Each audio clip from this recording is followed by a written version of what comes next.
One option that you can add to your websites in lieu of adding images is to utilize CSS to create special effects like borders, shadows, gradients, buttons, and all sorts of other elements. With CSS3, we can accomplish a lot of this with just some code. The advantage of doing this is that you can easily change colors and other styles site-wide with just a little bit of CSS without having to recreate images and update them constantly. It also allows you to create CSS-styled elements that are going to be more responsive. They can change dimension, they're not going to lose quality, you're not going to have any issues on high-density displays. So this is definitely something to look into, and whenever possible, you may be able to substitute images with things that you can utilize with CSS. Not all browsers support the older CSS3 properties, but it is a very small portion of your users that are not going to be able to see these things, and as long as we provide fallback content, they might just miss out not having rounded corners or a shadow or something like that. They'll still be able to get the information though.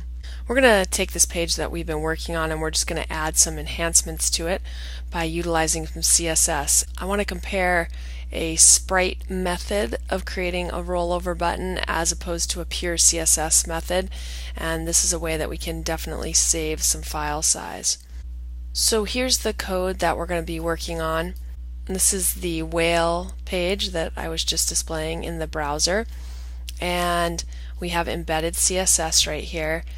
In my HTML, I've added two paragraphs, one with a class of code button, and you can see that it displays learn more, which is going to be a link, and ultimately it's going to look like a button, and then one with a class of image button.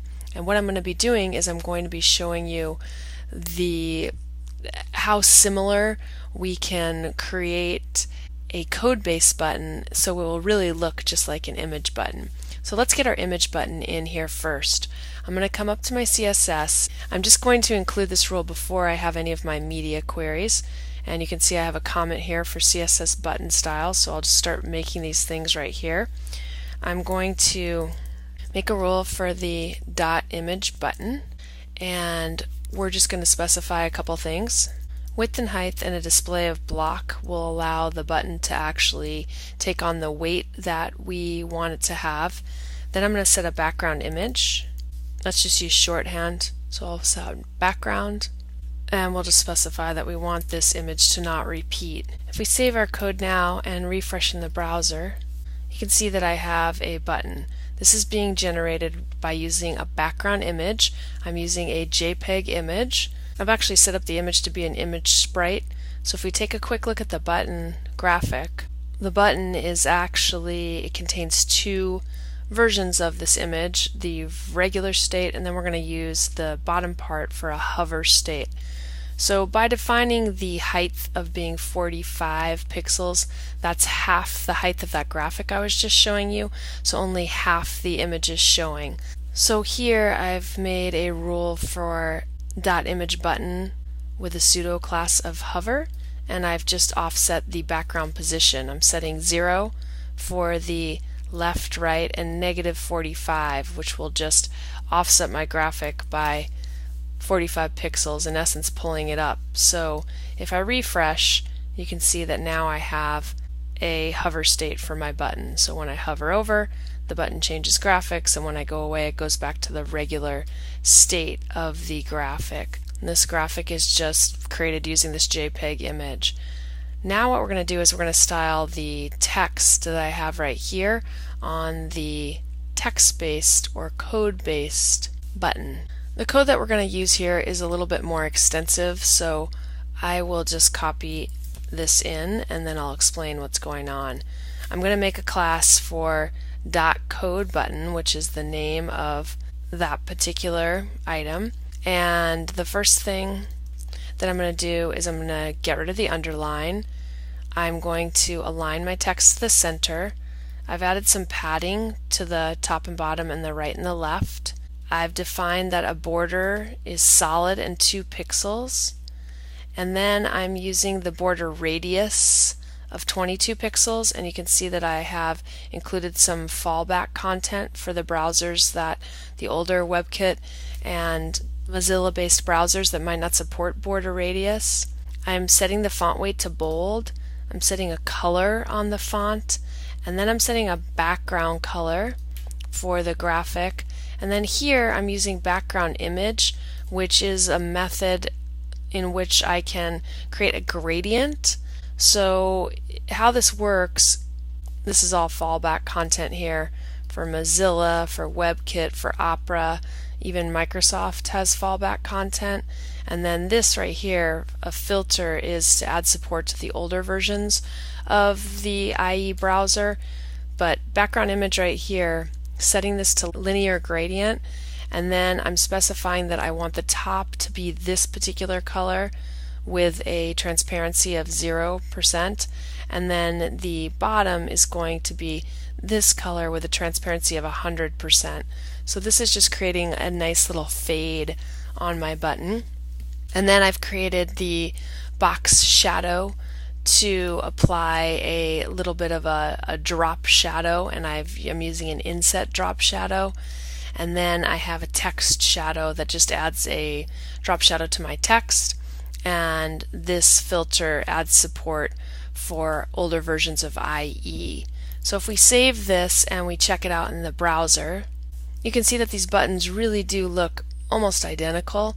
Now I haven't added a hover state to my code-based button, but we'll do that next. Let's jump into the code editor, and again, just to save some time, I'm just going to copy and paste my code in, and I'll explain what's going on. It's very similar to what we had before, just not quite as much code. You can see on the code button I've added the pseudo class of hover so that I'm targeting the hover state. I'm setting the text color to a slightly different color.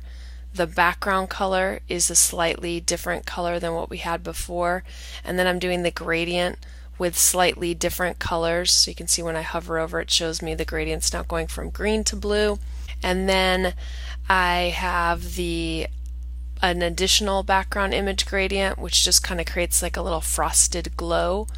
And then I have the box shadow gradient, and everything else is getting inherited from the regular state of the button. If we save now and we refresh our page in the browser, you can see that both of the buttons really work identically. As I mentioned, the advantage of having this code-based button is that if I decide I want to make a change to the text, all I have to do is make it, update the HTML, and then immediately my button gets updated, and you can see it just grows and shrinks. In addition to this, since it's just code-based, the file size is much smaller. One extra bonus too is that if I go into my code and I go up to the HTML section, and I'm just going to add a background color, and I'll just make the background color on my page gray. If I save this and we update in the browser, you can see what happens to my graphic based button. Because this is a JPEG image, I can't use transparency, so it has a white background. The code-based button though updates and looks beautiful on any color background, so I don't have to worry about that change affecting it. I could get around the issue that I'm having here by using an alternate file format that supports transparency. Because of the drop shadow on this graphic, the only other option I really have is to change this from a JPEG to a PNG or a PNG file. So I have the same image saved as a PNG, so I'm just going to go ahead and save that. And if we look in the browser now, it is going to look beautiful, but the file size is slightly bigger. The JPEG file was about 8K and my PNG is about 12K. So this could really impact the file size. I mean, this is just one little button, but here it's taking up 12K, where my code is super minuscule. I mean, it's a handful of lines of code, but code compresses down pretty small. So looking for opportunities to add code-based updates is really going to be a great advantage, and because the browser support is pretty wide at this point, this is a really helpful feature for you to add in. In addition to that, we can add some other fun updates to our page by incorporating some other CSS. So I'm just going to add a little bit of depth to the text that's in the headline right here. If I jump into the browser, I'm going to come up to the rule that I already have established for H1, and I'm just going to add in text shadow, and here I'm using multiple shadows. So I'm going to set a small inner shadow of white, then I'm going to get a slightly bigger shadow that is a mid-tone gray, and then I'm going to make a little lighter gray be the actual biggest shadow with the biggest blur amount. These numbers basically indicate the X and the Y offset, and you can use positive or negative numbers depending on the direction you want your shadow to be, and then this is the indication of the blur amount. So if I save this now and we update, you can see that now I have a kind of a drop shadow, almost three-dimensional version of my text. Now, because we had already built this page out to be somewhat responsive, when it shrinks down, our shadow looks like this. Now, on the gray background, it doesn't look too bad, but if I change the background color, just get rid of this line of code and set it back to white, this still doesn't look too bad, but I made a slight change in my CSS by going into the media query rule that we already had created in one of the previous exercises, and on our first media query with a minimum width of 500 pixels, I have a rule for H1. I'm just going to add text shadow here, and all I'm doing is I'm just changing that inner most closest shadow to being black, and then I'm still using the various colors of gray for the more blurred versions of the shadow. If we check in the browser, when we scale our page up, you can see on the bigger version of my text, when I have 500 pixels, minimum width of 500 pixels, so anything that's greater than 500 pixels, I've just changed that inner shadow from being white to being black, just to give this a little more definition. When the page is at its mobile version, where the text is blue, I just kept that inner shadow at white. So these are just some fun things that you can add to your page via CSS. Gives you a little bit more flexibility, and it certainly allows you to create and stylize your page in a way that prior to CSS3 we always had to use imagery for, but this of course is much more flexible because we're keeping our file size down, and if we have to do any changes or updates, we can just quickly update the code and all of the effects will just scale accordingly. So definitely try to explore some CSS alternatives when you're considering using images. If you can use CSS, try to use that over imagery.